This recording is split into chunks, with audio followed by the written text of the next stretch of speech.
Sa ilang lugar naman sa Southern Leyte, problema ngayon ang gasolina dahil nagkakaubusan na. Nagbabalik si Bam Alegre. Bam.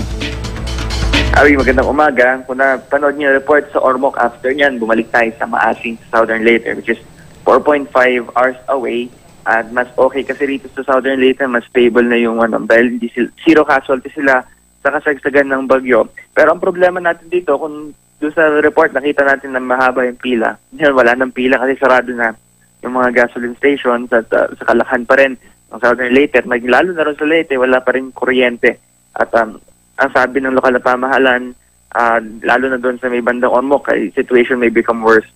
Wala ng food at water at yung mga tao. Pero orderly pa rin doon so far. Ngayon, nangangailangan ng relief goods pa rin sa mga bayan na napuntahan natin, sa Ormoc, sa Albuera, sa Baybay, Ilonggo, sa mga nearby towns along the coast na nasira ng bagyong Yolanda. Kailangan ng relief goods doon. At dito naman sa Southern Leyte, they can be a dropping point kung nahihirapan idaan yung mga relief goods from Tacloban to Ormoc. Pwede nilang idaan dito sa Southern Leyte at willing naman ang local government here to send help sa mga affected areas. Howie? Yeah, Bam, nabanggit mo na zero casualties sa Southern Leyte, pero may nakita rin tayong pinsala doon sa lansangan ng Maasin, yung pinakita mo sa amin, no? Yung nakita ninyo ngayon sa report natin sa Ormoc. So dito lang sa Maasin kasi tayo nakakapag-send ng mga videos and nakatatawa kasi dito yung may signal. Pero so sa buong probinsya ng Southern Leyte, zero casualties talaga. Ano yun? Dahil ba yun sa preparasyon nila, nakapag-evacuate sila ng mas maraming tao doon sa coastline o mas mahina yung tama sa kanila o sinwerte lang yung probinsya? Well, it's a combination of these things, no? Nandyan yung preparation ng local government pero hindi rin ganun kalakas yung pagbayo dito ng bagyo, which is nagulat nga rin doon yung ibang mga Pag-asa storm chasers dahil may ilang towns sa Leyte na spare. So yun yung, they consider it a miracle na Southern Leyte hindi masyado na-apektan. Considering na may past history ito ng landslide sa mga area ng St. Bernard at Gintaugon. Harry. Yeah. So Bam, wala pa kaming nakikita masyadong video ng Maasin. Ano? Yung nakikita namin ngayon sa Ormoc ito, na bumagsak yung mga poste at mga puno. Diyan naman sa Southern Leyte, ano naman yung scene ng destruction kung meron? Sa Southern Leyte, naging maagap at mabilis yung clearing operation. So, if you look around, halos wala na rin bakas yung bagyo dahil yung mga naputol na puno, mga natumbang mga poste, most of them have been cleared already. Although may ibang mga remnants pa rito, may ilang puno pa rin dito na nabuwal. Pero in some houses that were nagkaroon ng structural damage. Pero if you compare Maasin to Ormoc, mas spark cry. Kailangan pa rin talaga ng tulong doon sa northern towns ng Leyte. Okay. Sa Ormoc, pakiulit-ulit yung latest casualty figures, lalo na yung death toll? Pagbisita natin doon kahapon, ang nakalagay doon sa listahan nila sa 21. Pero ayon sa Vice Mayor, si Toto Locsin Jr., it cannot be lower than 30. Cannot be lower than 30? Okay. It cannot be lower than 30. Pero hindi siya, it's not expected to go around. Siguro ang expected nila is hanggang 40 lang daw. Pero kasi may mga report kasi from social media na from this certain barangay, 500 yung patay or 120 yung dead. So wala pang ganung confirmation for those mga social media reports, Howie.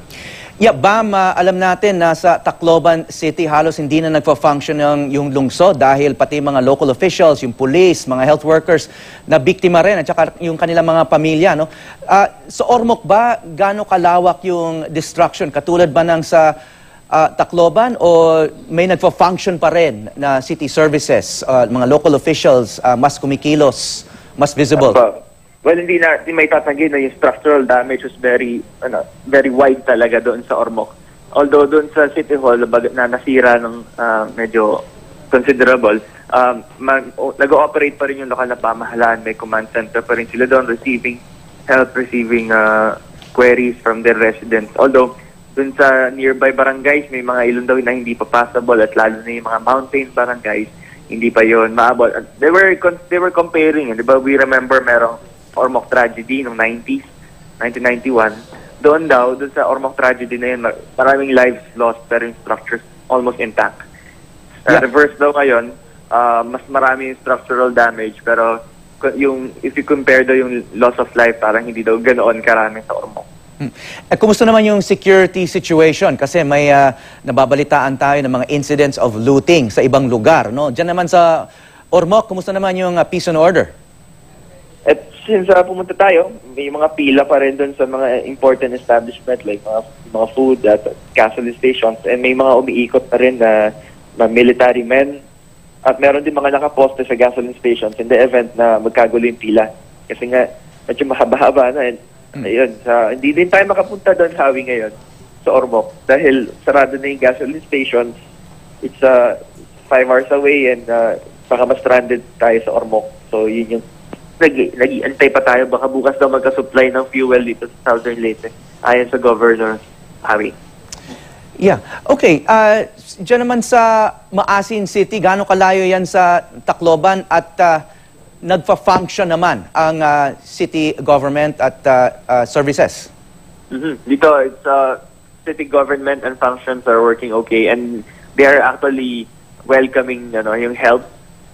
Kung yung they can be a dropping point daw for help na pwede i-provide dun sa Tacloban. You can imagine kasi na Maasin is in the southern part, and it will branch out. Ormoc yung nandun sa western coast, Ormoc. Sa eastern coast naman yung Tacloban. Para siyang letter V na nagba-branch out. So, pwede siyang strategic location yung Southern Leyte to expand help to both cities and nearby towns, Harry. So in terms of help, may senaryo ba na yung Maasin City ay tatanggap ng maraming yung evacuees, yung mga biktima na galing sa mga ibang lugar sa Leyte? Dahil it seems like Maasin and other parts of Southern Leyte, mukhang mas okay ang sitwasyon. Dahil doon naman sa ibang lugar, katulad ng Tacloban, parang yung description ng iba, parang anarchy na, no? Nakakatakot yung lugar.